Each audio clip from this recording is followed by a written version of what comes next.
Kello on 11 illalla. Mä oon menossa Kirpputoriin. Tervetuloa mukaan.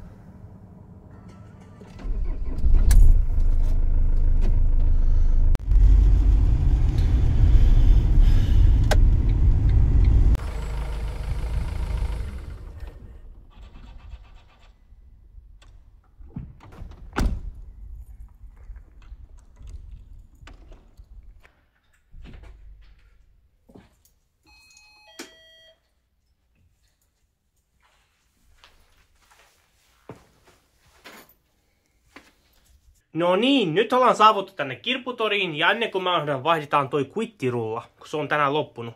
Elikkäs, tää kuittirulla vaihdetaan näin vetämällä toi Vex. Sitten muistaakseni tosta piti nostaa tuo vihreä kummalle puolelle tonne. Oho. Noin. Sitten kun toi vihreä on nostettu, tää rulla Vex. Sitten tähän tulee tää uusi rulla. Ja samalla lailla näin. Sitten vedetään vaan tosta välistä. Vetää vaan löysät pois tosta ja tosta tonne.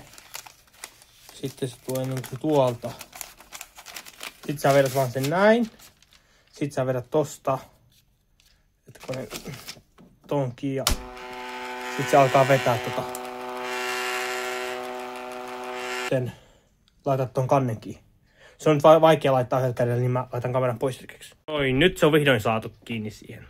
Sitten mä huomasin, noi matot tossa on aivan ketullaan. Ne pitäisi järjestää, koska sit se on kiva, kun tulee asiakkaat aamulla, niin tää paikan ulosanti on todella siisti.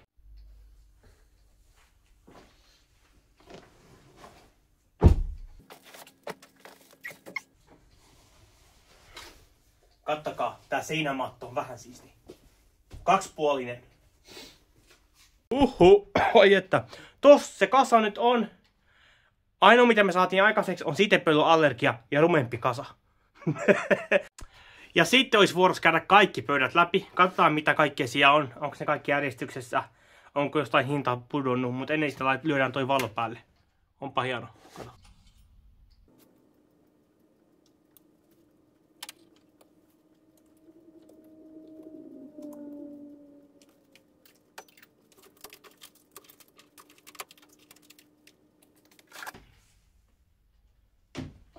No nyt tää rivi on kokonaan järjestetty.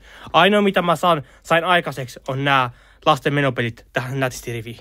Muuta ei oikeastaan sen kummallisemmin tarvinnut tehdä. No niin tosiaan, tää video oli tässä ja toivottavasti kerran vähän parempaa matskua ja vähän pitempää videoa. Mutta jos kiinnostaa, laitathan tämän kanavan tilaukseen ja muut löytää myös TikTokista nimellä Markka. Eli siellä vähän humorisempaa matskua.